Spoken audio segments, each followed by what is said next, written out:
Good evening, everyone. It's my pleasure to welcome everyone to the last day of the Quality Week 2021, organized by the Colombo Quality Camp.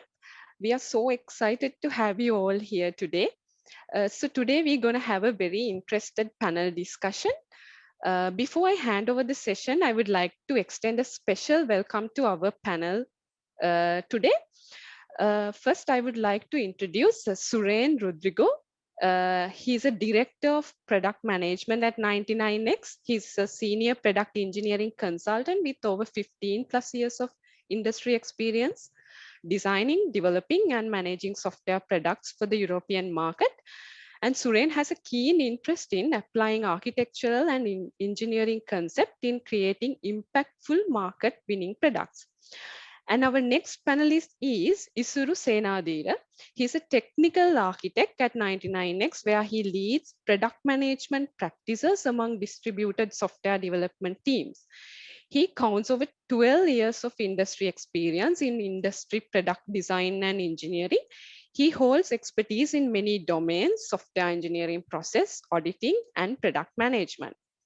Next, I would like to introduce Tarendra Jayamaha, is a QA architect at 99X who has more than 12 years of experience in the industry with hands-on experience on quality assurance.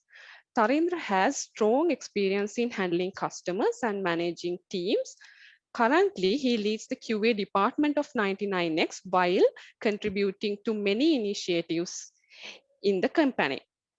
At last, I would like to welcome Samra Aman, is an associate QA architect with 10 plus years of professional experience, primarily in software quality assurance. She has hands-on experience in managing development teams and designing robust QA processes that help building winning product. This evening, our speakers will be walking us through on product quality and its role in building winning products. I know all of you are excited to this panel discussion. And since this is a panel discussion, we strongly encourage you all to ask questions and interact with our panel. Without further ado, I would like to hand over the session to our panel. So over to you, Tarendra. So thank you very much for that introduction, Suimali, and good evening, everyone. I would start with a quote that once a Chinese philosopher said, that there is only one thing in life which never changes, and it is change, right? As teams, sometimes we make long-term strategies, and over a period, we see that most of our strategies get changed, right? We come up with a lot of strategies for 5 years, 3 years strategies, but we find sometimes after a 6 or 1 year, 6 months period or a 1 year period, we see that those are getting those are getting invalid. That's mainly due to that the advancement of the technologies and changes of the customer behavior. And I think we all have a living example, that is a pandemic. We had a lot of strategies planned for our products before the pandemic, but with the pandemic, you have seen that most of our strategies had to be changed because our lifestyles got changed and the way we were got changed. As an example, before the pandemic, if you wanted to go and buy something, you used to go to the physical store, right? And buy that. But after the pandemic, you mostly make your transactions online. Right. Most products were not ready for that, and most products were not supported this. And ultimately, they found it difficult to survive in the market, and they ultimately failed. The digital transformation actually got accelerated by the pandemic. Most of the product got failed because we could not survive in that acceleration. And if you look at the way that we work today, that previously these kind of sessions we had physically, right? The way we work also had got changed.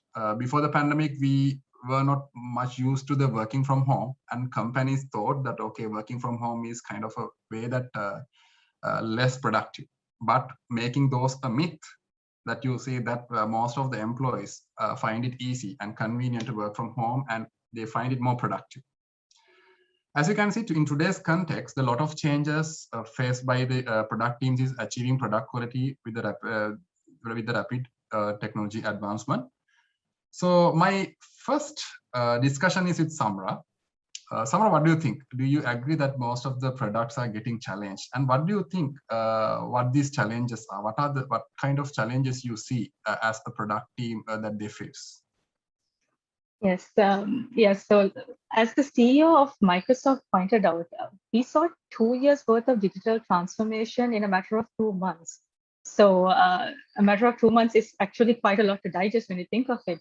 So, as you mentioned, the pandemic has surely accelerated digital transformation in a way that artificial intelligence, IoT connectivity, cloud computing, and even advances in camera technology have been some of the key drivers in this transformation.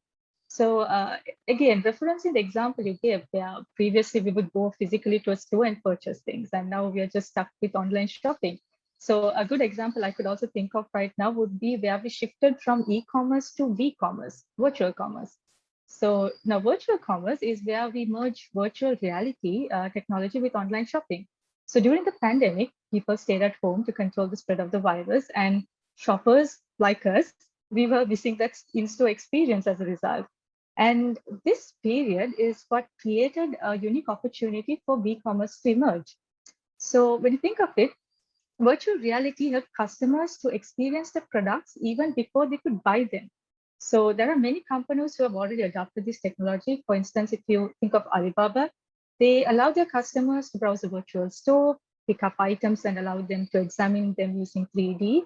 And they also then take a decision whether they would want to add them to the cart or not as a result, because they've already had some level of experience with this product. So online shopping has for sure become more appealing to end users. And I think now staying from the comfort of your home, you are able to have access to such products in the market.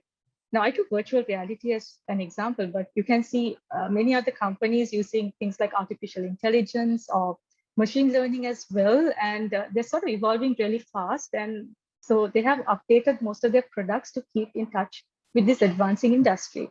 And the reason why they're doing that is not only to survive, but also to succeed in the long run, if you think of it. So as you can see, technologies are gradually moving from being a tech enabler to tech drivers. So I think we've seen that with virtual reality and artificial intelligence in most of the recent products that have been reinvented.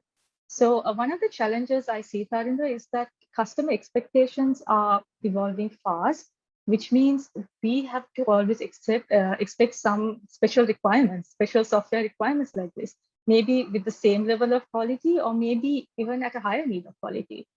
But the question is, how prepared are we to test such advanced systems? So you can't test an AI product the same way you would test a traditional product, because the concept of what we're testing, how we test it, and when we test it is significantly different in an AI product. So we need to keep up with the changing technology trends, or it would definitely be challenging for us to ensure the quality of such advanced products in the future. And the other challenge I see is that with customer expectations evolving so rapidly comes the need for continuous delivery. Now, continuous delivery is where we produce and test code in short continuous cycles. And if we don't have the right approach to testing, it will be difficult to meet the expectations of the continuous delivery standards. So for instance, let's take a company like Amazon. Now, they have mastered continuous delivery. They have taken it to the next level, in fact, where the operation is completely hands-off without anyone monitoring any of their deployments or their testing. And so it's pretty much automatic deployments to production multiple times a day. Now, imagine if you were working in Amazon and you had to manually test every feature in the application before each deployment. I mean, yeah, it's just impossible, right? Quite hard to even imagine, to be honest. So you see, manual testing is not the best approach in the current context to match the pace of continuous delivery we're seeing at the moment. So in order to achieve continuous delivery, you have to, one thing, accelerate your QA process by looking at efficient ways to do QA, maybe through automation, using AI and ML tools, perhaps. Otherwise, what's going to happen is our QA activities are going to be a bottleneck in the world of continuous delivery. And another challenge we did not anticipate, or I would say we did anticipate it to this level, is the increased demand for cybersecurity.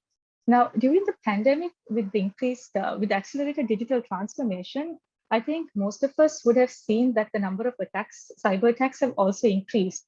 In fact, they have risen really sharply if you look at the numbers.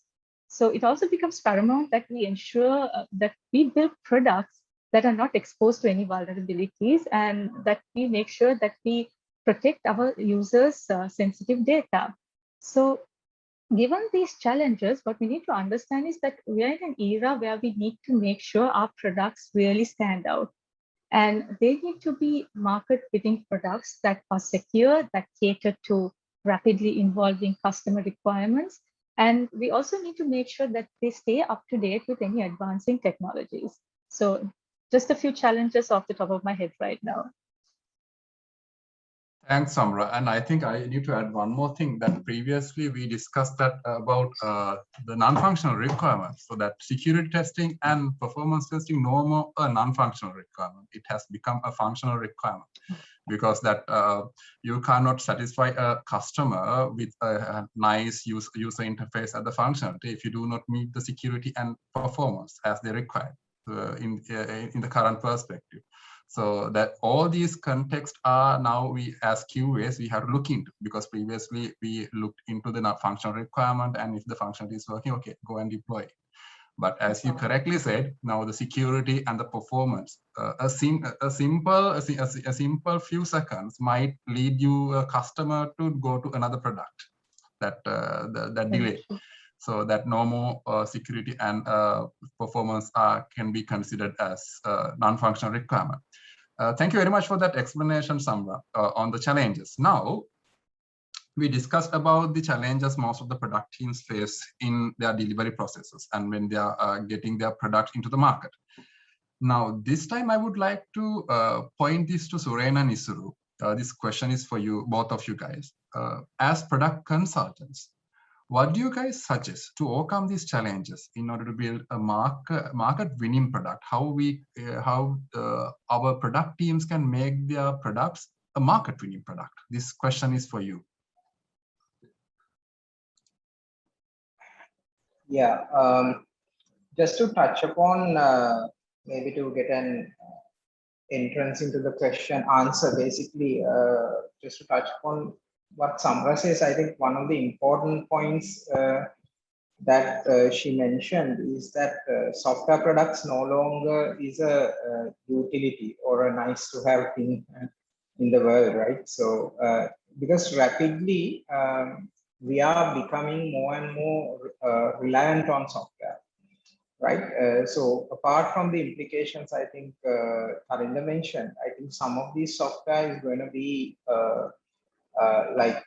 really be part of our lives up to an extent that it's any mistake at that level can cause a catastrophic accidents, right? So we all know about self-driving cars and all these things that are coming up, right? And even if most of our homes and all our utilities are controlled by software these days, so these type of implications will be there. But it's an interesting question, this term market winning product, right? So who actually decide a product is market winning? Because not every product that we see today can be classified as a market winning product or categorized as a market winning product. And if you look at the world today, there are very clear winners out there who has super brand loyalty. Right. So I mean, I don't have to say about Apple products. I'm sure in this audience also there are diehard Apple fans who is willing to pay more than 500,000 for iPhone 13. So still they will feel it's worth it because they have that brand loyalty, right? How do they do it? I mean, it's an interesting question to look at. What makes these products stand out, right? And as I think Karinda pointed out, what we have today is a great opportunity, right? Because I think with the pandemic, what happened? Anyway, digital transformation was on the rise. If you take the data and look at from 2010 to 2020, digital transformation was in a rapid growth cycle. But I think what pandemic did, everything got accelerated, right? Because it became a necessity overnight. Right, and then people thought, people who didn't have a proper digital transformation strategy, actually didn't survive this, right? That's the main thing, right? So then this became a mainstream thing. So we have an opportunity today. So the more and more products will need to come up with digital transformation strategies or digital transformation frameworks that actually will work for them. That will create an impact on the marketplace. That will create brand loyalty. Because there are two sides to this, guys. On one side, it's an opportunity so that more and more people will be willing to use our software. But also that means there's a huge competition, right? Because many people will be creating the same thing, right? So then people will have many choices, and demand and supply. I don't have to explain the economics of this situation. So that means in order to create an impactful market-winning product, right? What do we need to do? What is the deciding factor to sort of differentiate this? If you really think about it, actually it's the users who decide whether a product is going to stay in the market or it's going to die off, right? Because it's the users of that product that sort of makes that decision. And what leads them to create that brand loyalty and that need to use a certain product more than the others are very simple things, right? If you look at it, a product should be really intuitive to use. It should actually create an experience, right? So this word user experience is a very nice word because it's not about using the application. It's about experiencing the application. There's a difference, right? So that has to be there. And most of all that, it has to deliver a value to the user. It should solve something that is critical. It should add some value to them. So if these aspects are together only, I think the people will accept a product, right? And then with many choices coming into the picture, I think people will be using these criteria to determine whether a product is going to stay or die. So I think it's very clear. So earlier, I think, as product companies or as technical people, right, we are very much aligned to create technology excellence, right? So we want to create the best, the best product we know with the best architecture, with the best design pattern, maybe with the best delivery pipelines and best cloud architecture, all of that. But at the end of the day, that is not what is deciding whether our product is going to be a market-winning product or be acceptable by the users. So at 99X, we have been thinking about this problem a lot, and we have actually done some research into this. And what we have seen is that in order for a product to succeed or be a market-winning product, that product should actually the development of that product has to be thought out in a way that it covers 4 areas of excellence, right? So one thing is, the first one is what we call the market sense, right? So because the product has to have the people who develop the product or create the product has to have a good understanding about what the product is and what the market is, what are the new trends, right? Who are the users? What are their needs? So that type of good analysis has to be done. The computed analysis, for example, has to be done very thoroughly because we need to understand what the other people are doing. And then, as I said, the user experience aspect comes into play. Like it's going to be a major part of in the future whether a product is going to be successful. Again, as I said, it's not about people just using the product. It's about what they experience, right? And it doesn't have to be technology, guys, right? So it doesn't have to be technology. It's about the entire experience, how a product actually bring in customers, how the first contact happens, how do they support their users, right? So everything comes into play when it comes to the user experience, not only the UX aspect as we know in a product. So it goes beyond that. And also also a product should actually think about the end user success, right? So any product that doesn't share the end user success, the customer success as we call it, will not be able to survive, because it's all about a customer. If I'm a user, I would, and if I use a product to do something, for example, if I'm using Facebook to socialize, then it should enable my journey to do that, right? So it should ensure that it should provide me different ways to make my goal a success. That is to keep in touch with my friends and my family, and to socialize and to show off what I'm capable of. So that type of support system has to be built around this when it comes to around a product, when it comes to ensuring customer success, right? So that is that's something we have to think about. And also, of course, it doesn't goes without saying, the technology mastery. So what enables everything, all of this is basically technology, guys, right? So without technology, I don't think we can do this, but technology alone cannot do this. That's the main thing we have to understand. So all the best practices that we have mastered over the years, the development best practices, architectural best practices, all these things has to come together in order to create a market winning product. So as I explained, I think we have been actually, as 99X have been thinking about this a little bit. And we have come up with a framework, what we call the winning product framework. I hope you guys can see my screen. Yes, Suren, can. Yeah, we can see. Yeah. So this winning product framework, as I explained to you, the focus of this winning product framework is to sort of cover these four areas of excellence: user experience, technology sophistication, market sense, and customer success. And how we do it basically is going through this life cycle of winning product life cycle, as we call it. And at the center of it, as you can see, is this product mindset, right? What is product mindset? So the product mindset means, guys, it's all about customer value centric thinking, right? So you cannot build a market winning product without thinking about the customer, the value that we deliver to the customer. So that has to be at the center. And you have to have the product mindset. You have to know how the product behaves in the marketplace and how it reacts to the customer, and then adapt the product. So that is what we call the product mindset, and it has to be in the center of it. And the entire journey basically starts with the explore stage, as we call it. Simply what explore stage means is that it sort of it explores the product concept. It sort of look at the competitors, who are the competitors in a product, and whether it's commercially viable. What is our value proposition? What do we bring in as a new thing to the market when we build our product? So it explores our idea of a product before we do anything. Then in the focus stage, what we do is, once we have finalized a candidate concept, we need to focus into that concept and analyze it.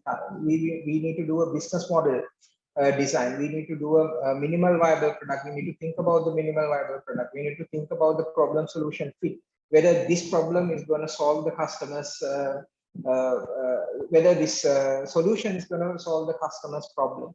We need to build a brand story. We need to figure out who are the who are we targeting this product. So all these things has to be thought out, and we do that in the focus stage, guys. And in the immerse, now once you have focused into it, now you need to immerse yourself into that concept, and you need to do further analysis into this. So you will be developing your brand guide, you will be creating your positioning message, you need to evaluate your operational costs. All of these things will go into the immerse stage. And in the planning stage, we simply plan out our product, our project. And the beauty of it is that if we figure out that maybe during the MVP stage, we might figure out our idea is not good enough. When you do a competitor analysis, you might figure out, okay, there are so many competitors, the market is saturated with these type of products, so then we cannot go ahead with this. So each of these things, so we haven't actually written a single line of code up until now. We have been only doing exploring, focusing, immersing ourselves on the problem that we want to solve. So we are doing all of these things to figure out whether we are doing the right thing. Right? All these stages are required before we build a market winning product in order to ensure that it's going to be a success in the marketplace. And that's the beauty of this framework that we propose. And after the planning phase, of course, comes the building phase. And usually in a product that we are engaged with, after the building phase, we deploy it to the customer, and our purpose of the building phase is to finish the product.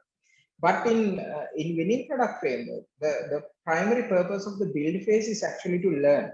It is to validate our assumptions. So we had some assumptions that we have created, some hypotheses that we have created during our explore, focus, immerse, and plan stages.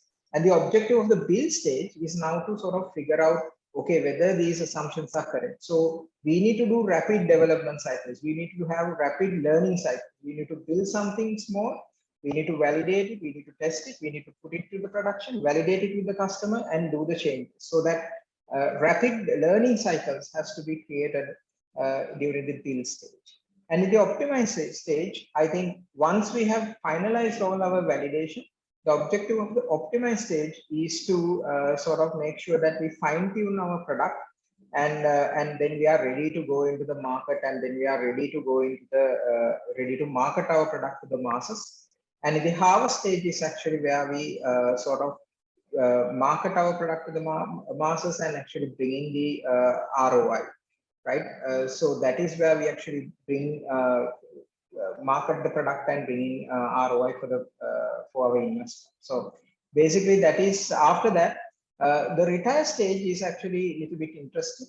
It's all about how you actually bring in the next generation. So retire stage, someone might think, okay, do we ever retire product? Actually, it's all about bringing in new generations of product. How do you introduce new generation of a product? So every product has to retire at some stage, right? Every product has a life cycle, and every product has to move, and a new generation of such products should come in. So when we do that, how do you do it? How do you do it in a way that best suits the customer without making the customer's life difficult? So that is what we discussed in the retire stage. So altogether, guys, during this, we have 8 stages in our life cycle, winning product life cycle. And we have about 80 practices under each of these stages. We have different practices, and today we have about 80 such practices altogether.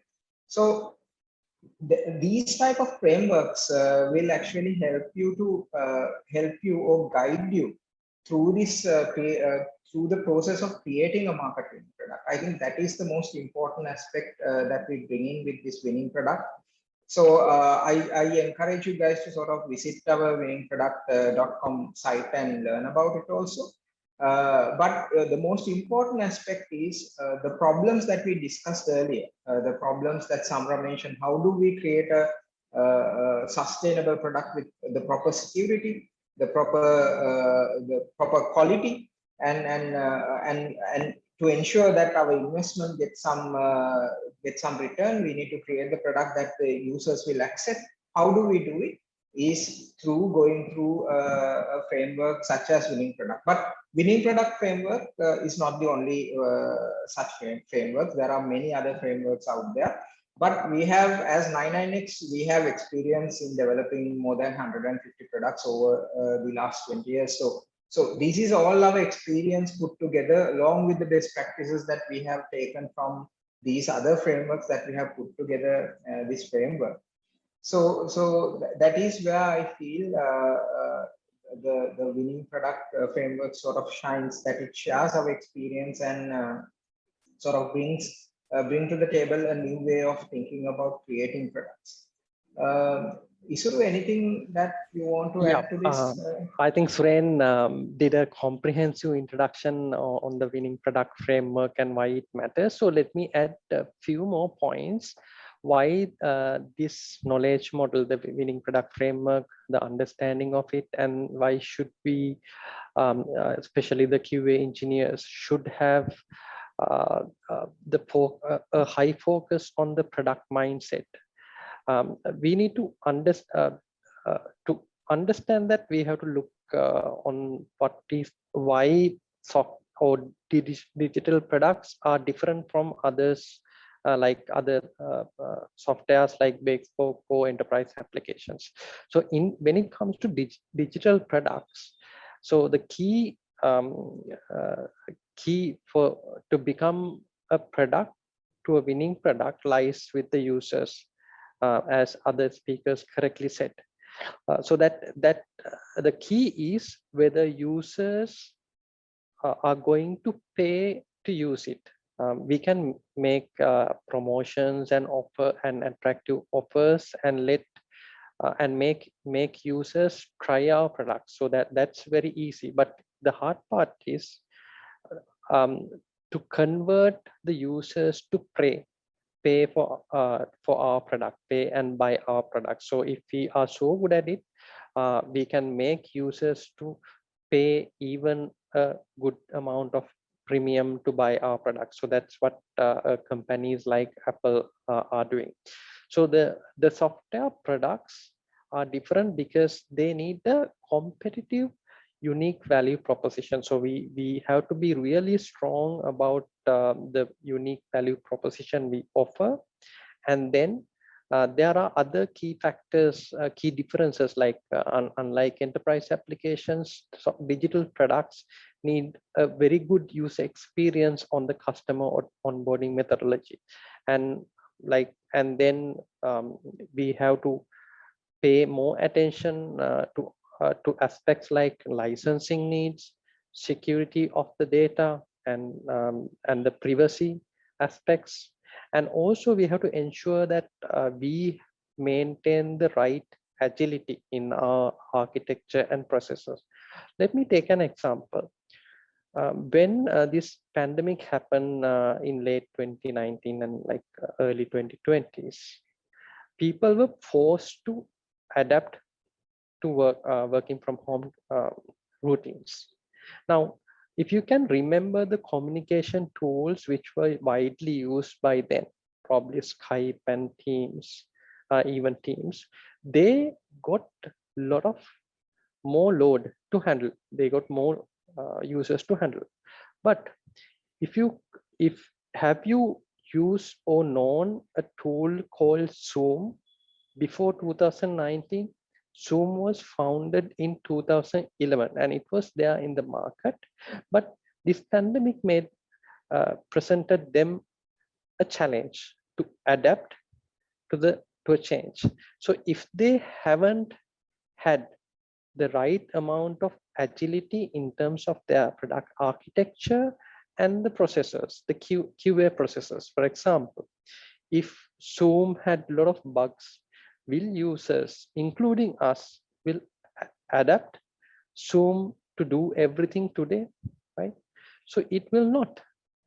So that has been a very a key factor for Zoom's success, Zoom to become a market-winning product, given the pandemic happened. So and that's an unexpected opportunity for them. So they were ready to take disruption. So otherwise they couldn't have succeeded. And so this is same for any product. So disruptions happen always in terms of technology, and new technology comes. So we have to be clear on this big picture always as a dev or as a QA, and that if we understand the big picture and if we align ourselves to the unique value propositions we offer to our customers, so building market-winning product won't be a much challenge. Yeah, so that's a small thought. Yeah, thank you very much, Suren and Isuru, for that explanation on the 8 stages that now all of us got to know that the 8 stages of the winning product lifecycle, namely the explore stage, the focus, immerse, plan, build, optimize, harvest, and retire. So if you think of a sample application, like so I think these are not kind of a technical jargon or anything that you are not aware of. When you say explore, that you see what are the possible solutions that you have. In the explore stage that you're going to see, okay, what are the possible solutions? Then in focus, you're going to select one of that. Then immerse in it. Then you plan it. Then you build it. Once you build it and give it to the customer and then optimize it. Then finally harvesting reaping the benefits out of it. Then finally, when you see that it's a time for you to go for a new solution, then you retire it. So those are the stages that Suren and Isuru both explained. So we always can elaborate these models and tell the teams to look at this framework and now go and execute it. It's really easy for us to tell you guys, okay, guys, this is the winning product framework. Now go to your team and execute it. But the real problem comes where that the execution part of it, right? specifically how we can contribute as how we can contribute to the winning product lifecycle as QA members, right? This question is for you, Samra. So basically, can you help us on explaining how we can involve in these stages and what kind of activities we can do in these stages as QA teams? Sure, Tagna. Tagna, would you be so kind to share the illustration of the winning product? Sure, I will. Give me a minute. Yeah. So I think I could use the same reference of the diagram and explain the role of the QA in each stage of that framework. Sure, definitely. Let me share it.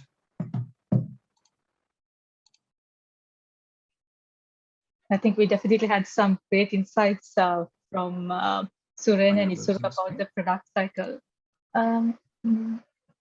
Not yet. Can you see the screen? Yes, thank you, Rajendra. Yes, so one of the key aspects that were highlighted, I was just listening to what Suren and Isura had to say. One of the key aspects that they highlighted was about user experience and how instrumental it is in building winning products. So in the explore phase, I believe that the QA could try to understand the users better by using some strategic tools like personas and journey maps. And this would help you sort of improve the user experience of your product. Now, let's talk a bit about personas and user journeys. So in the initial phase, if you think of why we're doing it in the initial phase and not towards the latter stages like we would typically do in any other product, the reason is it's going to save you a lot of time in the long run because you're going to be building a product where you have completely understood the requirements of the end user. So you know how exactly you should design your product to suit specific requirements of these end users. So taking a product into consideration, now there could be like thousands or millions of end users, but what we tend to overlook all the time is that each of these users are so different from one another. So it is important that we understand who we are designing our products for. So quite often that's where we sort of what we tend to miss when we as QAs are doing our day-to-day QA activities. So once you have a persona, so now if you think of personas, usually what we think of, so personas is where we have different goals, limitations of users, and the expectations of their product, their mindset. So we sort of build like a profile of what a perfect user would look like. And by doing so, you're going to be able to walk in the user's shoes as a result. And also doing that, you can build a user journey map. Now, a user journey map would describe the persona's experience at various touch points of your product. So now, for instance, if you're able to understand the process that the user would have to go throughout their application, and in order to achieve their goal, now because when you define a persona, you would have already identified the goals that these personas would have to achieve as well. So by having a user journey map, you can also validate if your personas are able to accomplish those goals through minimum touch points through your product as well. So this is some of my thoughts in the explore phase where QAs get involved. So user personas and having user journey mapping as well. Any thoughts that you have heard about this that you would like to add? Yes, Samra, I think as QAs, what we used to do is that once the customer had given the requirement, we started working on it thinking that the customer know the requirement, right? So what we used to do is, okay, so the customer says, okay, I need to go from point A to point B. So I need a medium to travel, right?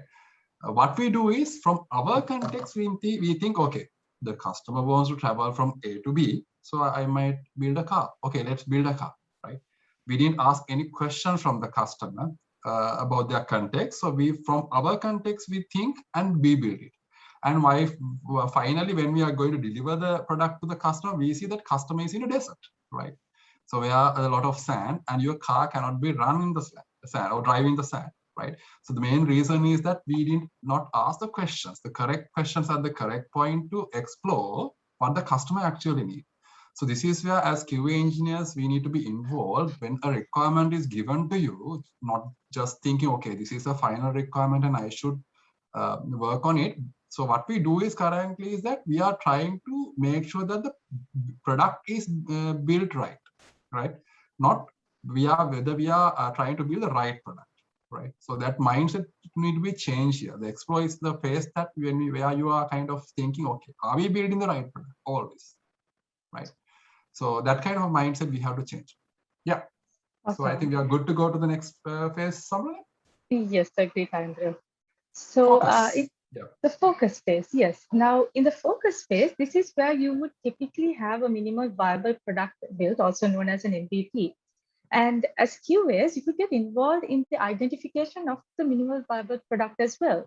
And this would not only help you understand the product requirements, but in the long run, because at some point you're going to be providing effort estimations for all the activities you're going to be doing to ensure the quality of this product. So it would also give you a bit of an understanding of the scope of the product and what you need to estimate for as well. Yeah, I think I have to interrupt you, Samra.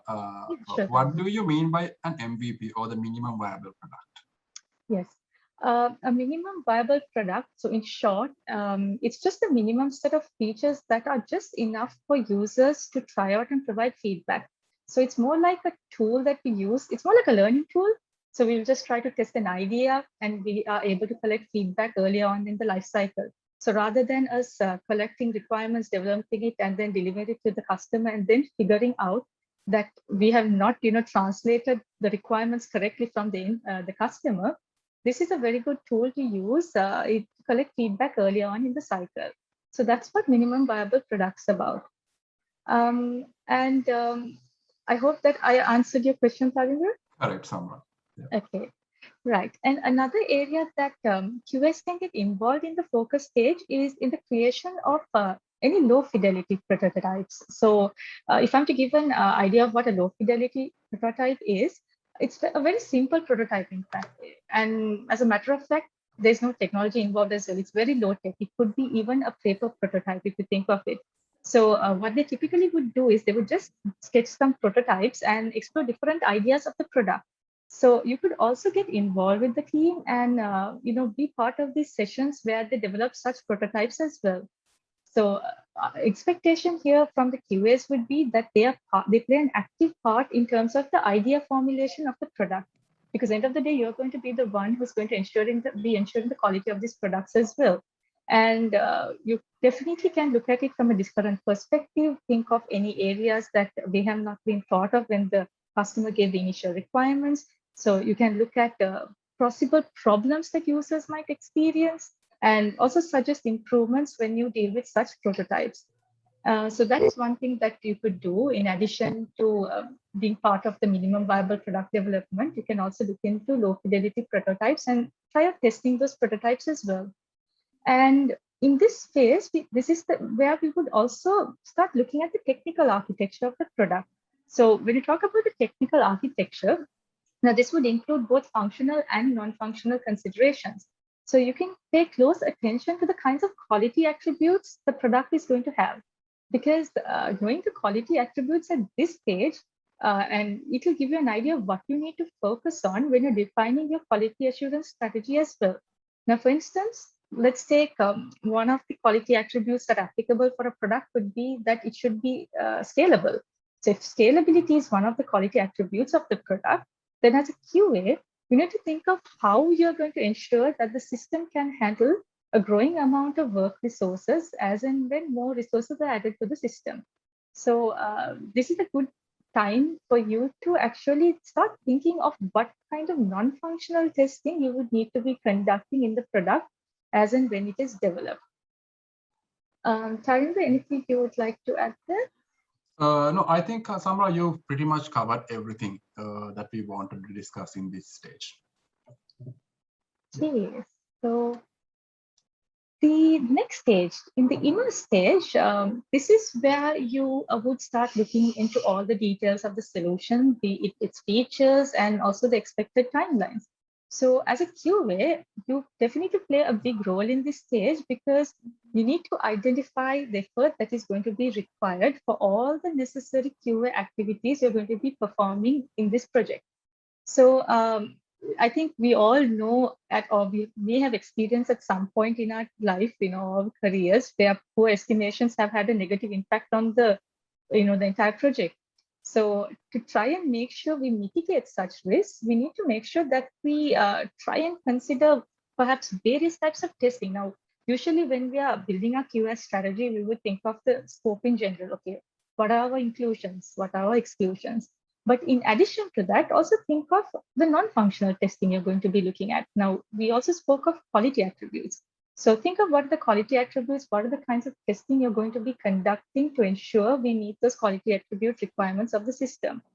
And in addition to manual testing effort, now, if you remember, we spoke of continuous delivery and the need for automation. So you would need to also make sure that you consider any effort that is going to be involved if you're going to be setting up automation in the project.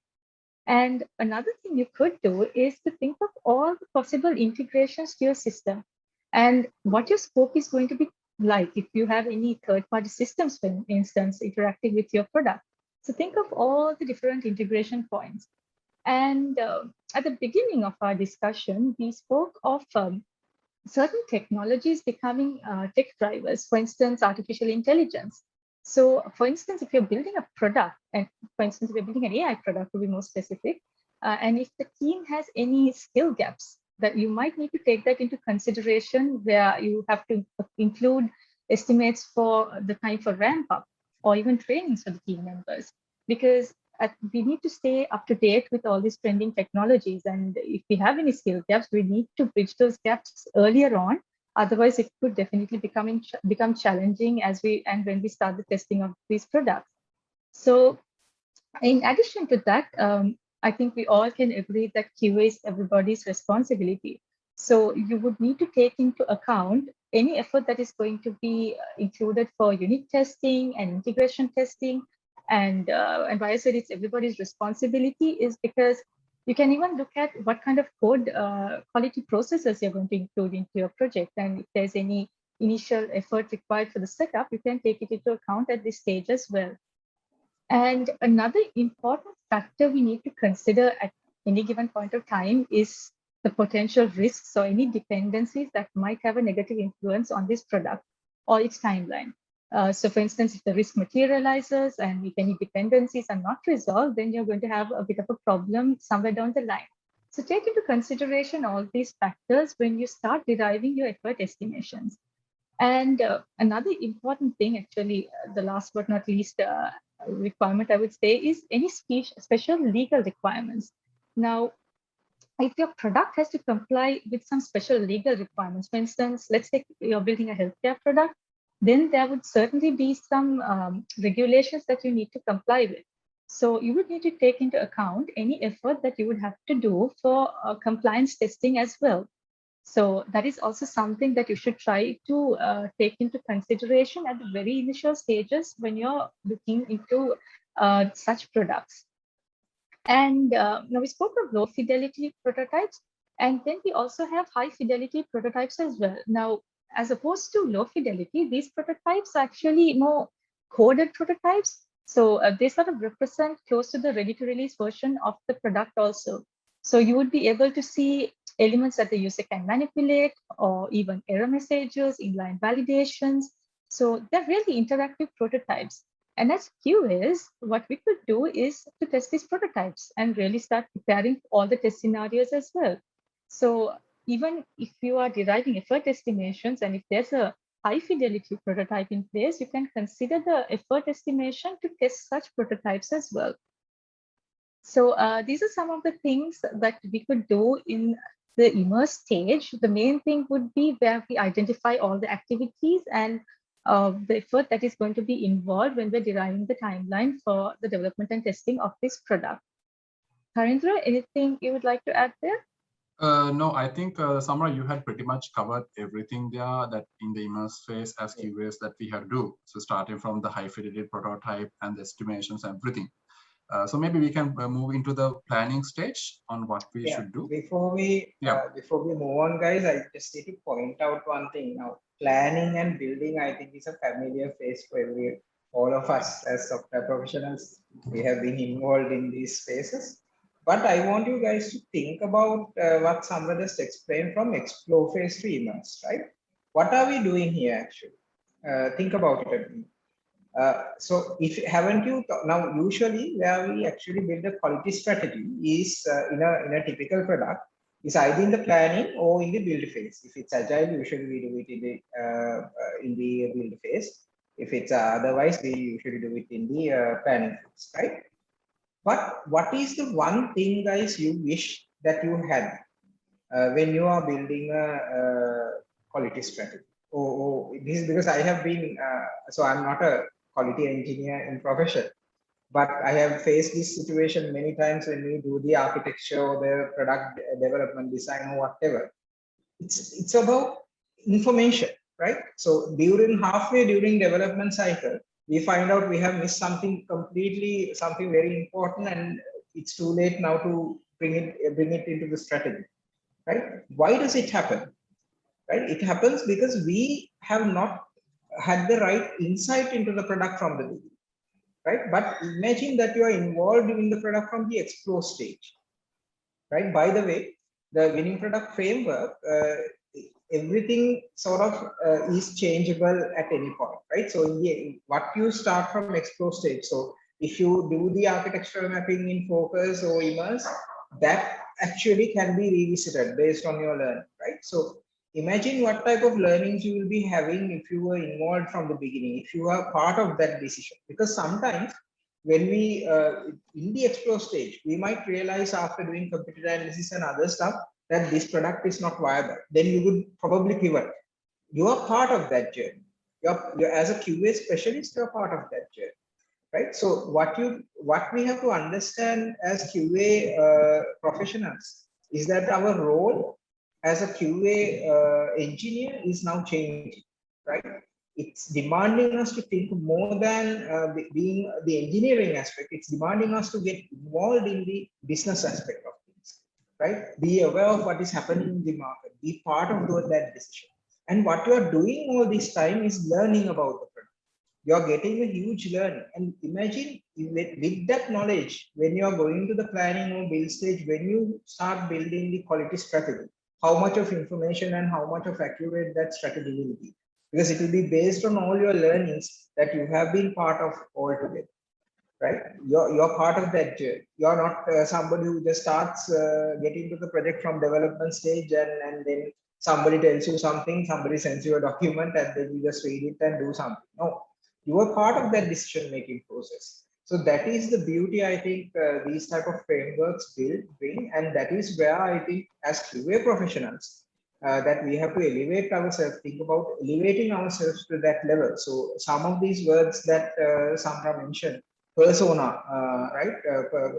Creating a journey map, right? All these things are going to be really part. Some of these aspects, I think, we think, okay, that's the UX engineer's job. That might be the developer's job, right? But it's not, right? It comes to, because these borders are, these margins are actually now merging, right? We have to become, I think when we discussed this initially, Karinda mentioned this key person, where you have a specialization, which is QA, but of course you need to be aware of what is happening in other areas of product management, business aspect, development aspect, user experience aspect, customer success, all these things has to be there, right? So I just wanted to make this point out. Sorry if I've taken a bit of time, but I think it's important that as QA professionals, we understand what these three stages bring to the table and what type of, what is the objective of us being involved in that when it comes to the plan and build phases, which we are much familiar with. Yeah, no, go that ahead, that is really important, Suren, a vital point that brought up actually. So as you said that as QAs, we tend to involve only from this stage, that we are missing this part, where we are kind of get to know only the functional requirement, but sometimes we do not know the business requirement. I think I will quickly tell one of my experience that I have failed 4 times actually. So I think it's something, a classic example I take. The customer said, okay, the customer gave the requirement, and it's a kind of a filling a form and kind of invoice approval system. So we delivered it, but the customer was not happy. The reason was that, Suren, we designed the system to do everything using clicks. So you have to go and click the button, and even move to the other page, you have to go and click the page. But customer was not like that. They were kind of the guys who used to work in banks. You know how banks guys use that. They don't use the mouse, right? So they use the shortcuts, tabs and all. So they were unhappy because they were complaining, see, if I want to go to the next page, I have to go and click the next page. There's no shortcut key. So then that is one. Once we failed, then we implement the shortcut keys. And second time also we failed because we were using the US keyboard layout, right? But these customers are from Norwegian customers. So we were using go to next and previous, the control greater than and control less than, right? So in our layout, those are in two different keys. But when you look into the Norwegian keyboard, both are in the same key. And customers asking us how am I supposed to go to next and previous using the same key? So that we didn't understand what kind of locale they are using. So that was the second part. Then third part was we gave them some shortcuts using the number pad. Then we got to know they are using laptops, which most of the laptops does not have a number pad area. So likewise, so many times we failed. So we actually understood, okay, it's not just the functional requirement. You really need to understand who they are, where they are working, and what kind of situation they are working. So that's a classic example. A really good one. Yeah, that really explains the importance of understanding the big picture and making quality closer to the source. Absolutely. Spot on. Yeah. Yeah. Okay, let's quickly go to the plan stage, guys. Sam, over to you. Right. Okay. So now in the plan stage, now at this point, you would already have an idea of all the applicable QA activities you would need to start forming your QA strategy. So the strategy is going to be a live document, and this needs to be continuously updated. And you also need to make sure that you build a strategy that is able to maximize the impact of your testing on the product, not just something that is able to meet the stakeholder objectives. So in addition to the typical areas you consider in your QA strategy, you can also try to, for instance, come up with different quality matrices. So quality matrices serve as indicators, and these indicators are related to quality assurance. And by having such indicators, you would be able to ensure that your QA process is healthy and efficient. So for instance, I'll just pick one example since we don't have much time. Let's take escape defects. Now, this is a commonly used metric, and where we simply capture the number of defects found in production. In other words, these are issues that have escaped the QA strategy and slipped into the user's hands. So if you have a high number of escape defects, it means that your QA strategy has room for improvement. So the planning stage would be a good time for you to come up with a good set of matrices and a process to monitor them and continuously improve if you notice any of these matrices having any deviations somewhere down the line. And another area that the QA can contribute to is the planning of the delivery pipeline. Now, early on in the discussion, we spoke of the growing demand for continuous delivery. So you can get involved with the planning for continuous integration, continuous testing by integrating it into the CI/CD pipeline. So for example, you can plan, for instance, rapid validations using sanity tests that complete within just a few minutes. And then you can have exhaustive regression testing to manage the challenge of testing cycles becoming shorter with continuous deliveries. So these are some of the things that the QAs can do in the planning stage. Anything that you would like to add, Ravinder? Not really. I think you have covered what we initially discussed here. Yeah. Okay, so then we will move into the build stage. Now, in this stage, when we build a strategy, we have identified what would need to be taken, for instance, to ensure code quality. And it would mean that we just simply put all these processes into implementation or execution rather. So it could include developer testing, peer reviews, use of static code analysis tools, and even defining code review checklists and coding standards that the team could refer to. So, and in addition to that, it would also be a good time. Now, this is something we tend to overlook a lot. So it would be a good time to identify a process to manage test debt. Now, test debt is the test dimension of technical debt. When test debt starts accumulating in your system, it can have a negative impact on the product quality, similar to technical debt as well. So it is very important that you have identified a process in place to minimize such a risk. So one such example of a test step would be where we have a lack of automation test coverage, for instance.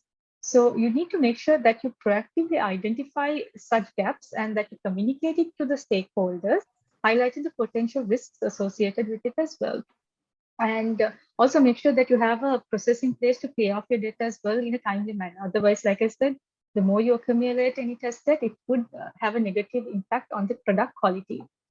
So in the explore phase, we spoke of understanding the user better.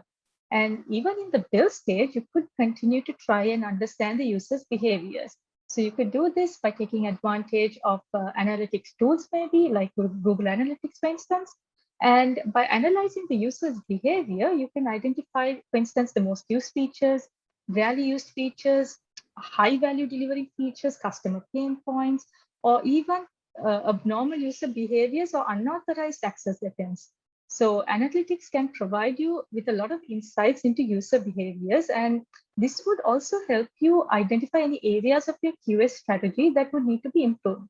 For example, if you identify that there are unauthorized access attempts, you can revisit your strategy and see if you would need to tighten security testing in the project.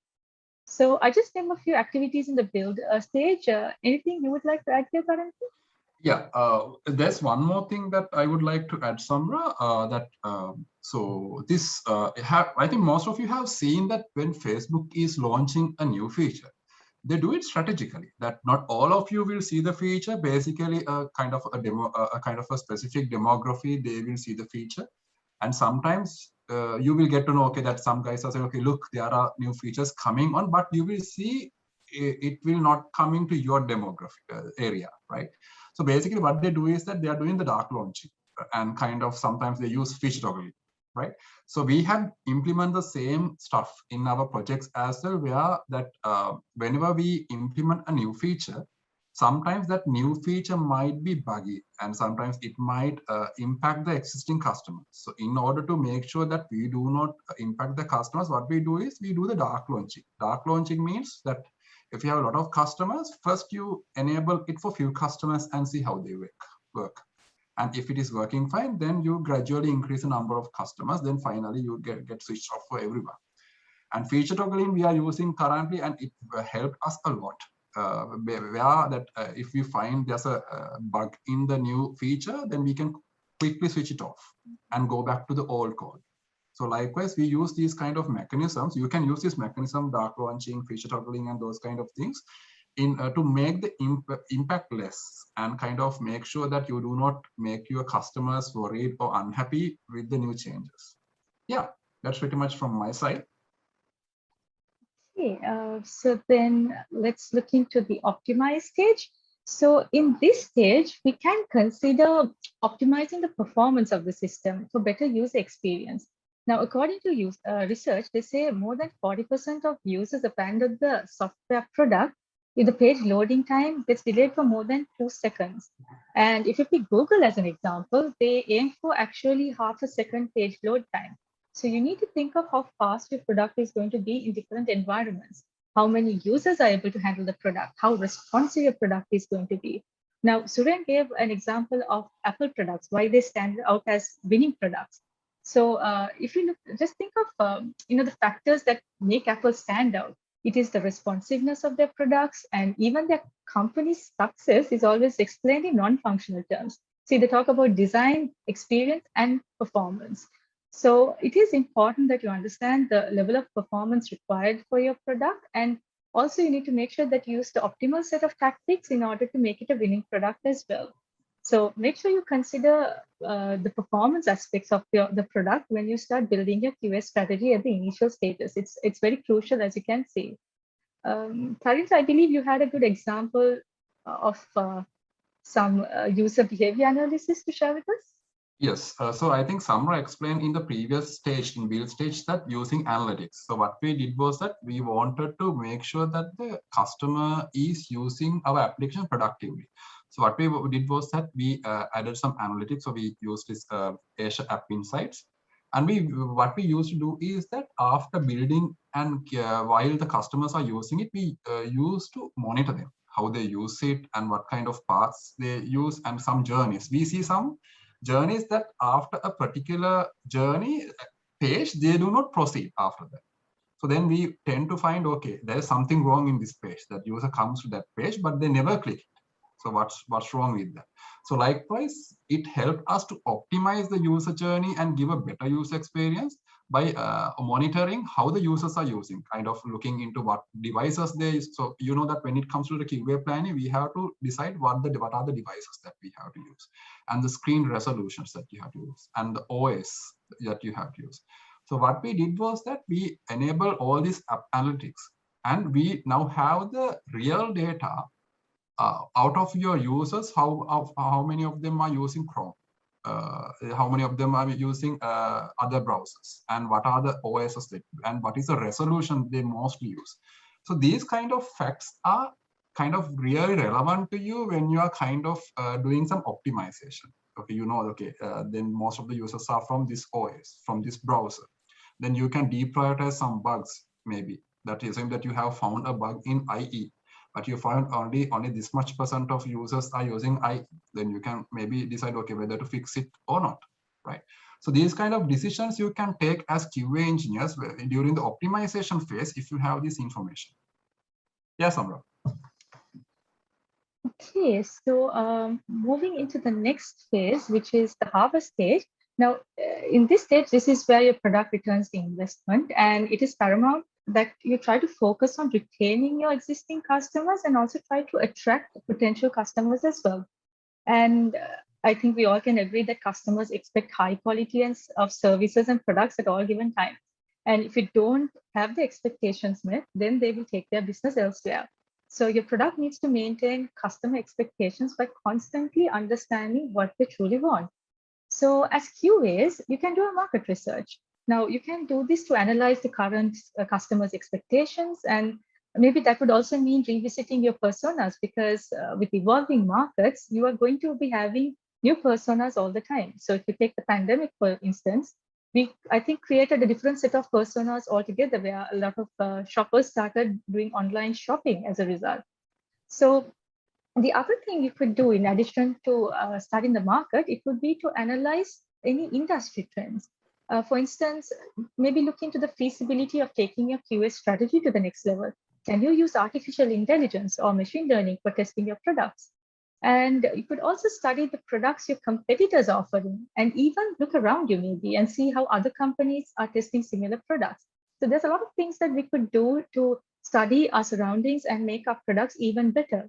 So it is all about staying on top of things and continuously improving our existing QA processes in the project.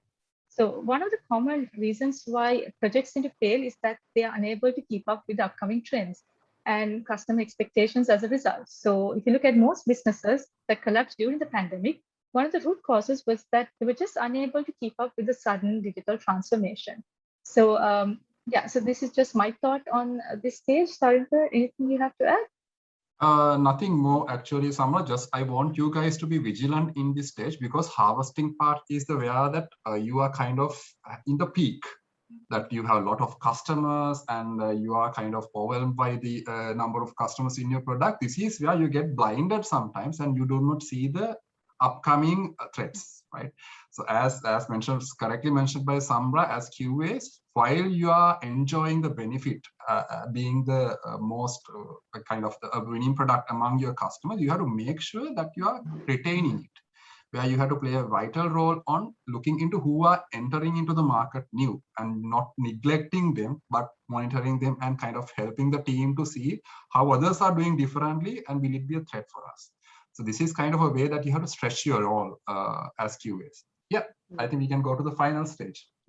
Yes. Now, in the final stage, based on the research you do in the previous stage, you would have an idea if your product needs to be taken perhaps off the market. So some of you might remember the social networking platform Hi-Fi. Now, they started in 2004. And at the time, they were quite popular because they allowed users to share pictures and status updates, create user groups. So there were, among many other features, these were some of the features that really stood out when you talk about their product. But right now, I think some of you may not even be familiar with that product because they did not keep up with the changing times. their platform got old, and then there was Facebook, Instagram, and Twitter, and eventually Hi-Fi could not keep up with their competitors. So the key takeaway from this example is to know when to retire your product. It needs to be done at the right time, and you need to start immediately planning for the next generation of your products. So as QAs, you can start focusing again on the explore stage when you start identifying personas and building user journeys, and this cycle would pretty much continue. So you can do that in parallel if you feel like your product is going to have to be killed at some point. So Karinka, anything you would like to add here? Yeah, I have a kind of an experience from my project, Samra, that our product was a Silverlight product. So Silverlight, recently Microsoft announced that they are going to discontinue Silverlight, right? So this kind of information, you would need to be vigilant on the technology stack or the changes of the user behavior. Then you need to decide, okay, now it's time for us to retire this product and kind of coming up with a new solution. So the same thing we did, that when we found that okay, Silverlight is no more going to be survived, we quickly kind of came up with a new product and with the new technologies. If we didn't see that coming up, then we will be kind of utterly failed, and then the customers will be migrated to other products. So this is where, as QAs, that you have to be vigilant again, kind of see where to retire. And when it is time to retire, you can help the teams by again starting the explore phase during the retire phase. As an example, assume you know that we are about to retire the product now. But as QAs, we can see, okay, what are the other possibilities and other ways that we can kind of coming up with a new product, or maybe diversify your product in a way that keeping you in the market. Yeah. I think somehow that sums up the things that we wanted to discuss in the product mindset. Basically, I think we took more than what we were supposed to take. So with that, I think I will quickly go to the last question, so then we can wind up and let the moderating team to go up with the Q&As and maybe the Kahoot session. So Suren and Isur, this question is for you actually. Now, you know that when it comes to the reality, we don't get the product managers or the DAs or the UX engineers to our project to do all these activities. So there can be some developers in this forum. What is your key take for them? How they can stretch their role, if you can summarize what kind of things that they can do to achieve these things? Yeah, so the key take is that we have to involve beyond boundaries, so when it comes to modern agile process, we don't have sub teams within the teams, like divisions as operations development team, QA teams, and operations teams. So we earlier when we were joining to the industry around a decade ago, we had this division between product development teams. So then a lot of problems were happened, and then a lot of rework has to be done. So unlike those days, we have a lot of challenges because we have to adapt to market changes very rapidly if we want to make build and ship market winning products. So the key to one key to success is to have a strong continuous delivery pipeline. So we have to deliver continuously, and then we have to have the required automations as well. So this is where the development teams and the operation teams synergize. So you all know about the DevOps. And I think the QA team also has to join here in doing the QA ops. So it's where the QA engineer and DevOps and the development teams collaborate to optimize the QA infrastructure or the automation we have to optimize our continuous delivery pipeline. So we call it as continuous quality as well. So so one of the keys to succeed there is to bring the quality checks to the source itself. So that's where it's very important to understand the context and what's going on, the big picture. All the speakers spoke about it. So that's where we have gathered all this knowledge to one model called winning product, and that's in these 80 strategic activities we have explained how to how things are happening, and then you have to involve at the very early stage, even understanding the user personas and their the pain points. So if you understand the user, and if you understand what value proposition we are delivering to the user, so then you can do a better job. Thank you for that, Isuru. Anything from your side, Samra? Yes, so when we went through the stages in the winning product framework earlier, I think we were able to debunk one myth where quality assurance is all about testing. So as you saw, quality assurance is all about process where we take a proactive approach to defect prevention, and where we incorporate this process from the very initial stages where the product is just an idea. So what we need to understand is that our role of QAs cannot be just limited to being an inspector and identifying problems in a product. We have to possess multiple skills, and we should also be able to role switch when required. So in addition to wearing your tester hat, you could wear various other hats too. For instance, you could wear a UX or design hat and understand user behaviors, personas, user journeys, and this would enable you to improve the user experience of your product. Or you could also put on the DevOps hat and help your team set up continuous delivery, like Isuri mentioned. Or you could wear the business analyst hat and understand business requirements, model those requirements, and translate all that to the stakeholders. So you need to broaden your skill set, and you need to become a next generation QA. And this is what is going to help you when you look at adding value to your products. Also, you need to keep in mind that automation is now an essential skill for QA today, because if you're thinking of speeding up the testing process and achieving continuous delivery, then automation is a must. So you cannot just completely rely on manual testing like we used to do in the past. And last but not least, you must also start working on mastering new technologies such as AI, IoT, blockchain. So keep reading, keep learning, and this would help you ensure that users will have the best user experience possible when they start using your products. So yes, that's what I would like to share.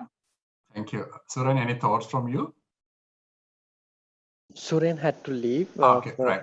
So yeah, I think I would summarize with that. So basically, what I would like you guys to do is kind of become a T-shaped member. What I mean by a T-shape is that when you are a QA engineer, what you always try to do is go vertically.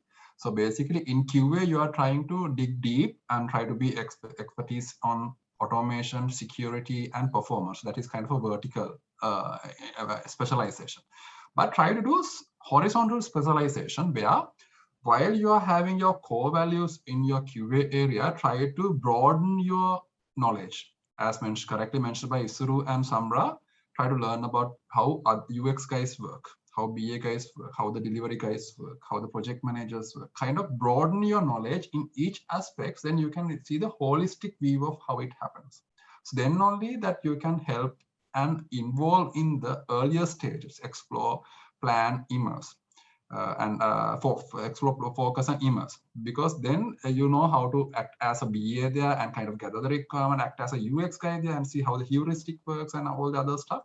So try to be a T-shaped member while specializing on QA. I think with that, I will not take much time. Over to you, Suimali. So I think we can conclude the session here, the discussion. Okay, thank you so much, Tarendra, Suren, Isuru, and Samra for the informative and very valuable panel discussion. And thank you for sharing your expertise and experience with us. And I hope you all had a great session today and throughout the series of sessions conducted this week. As you all know, today is the last day of Quality Week 2021. And I'd like to take this opportunity to thank you all for your participation in the Quality Week sessions. On behalf of the Quality Week organizing committee, I would like to thank all our speakers for taking time from your busy schedule to be a speaker at our Quality Week 2021. And thanks a lot for sharing your expertise and experience with all of us. Also, I thank the people who have been the backbone of the event, the organizing committee of the Quality Week 2021. Thank you so much for all the support. And last but not the least, I would like to extend a special thanks to this amazing audience who made this event great success. Thank you all for your presence, and let's meet again future with more exciting events like this. Thank you very much and have a great weekend.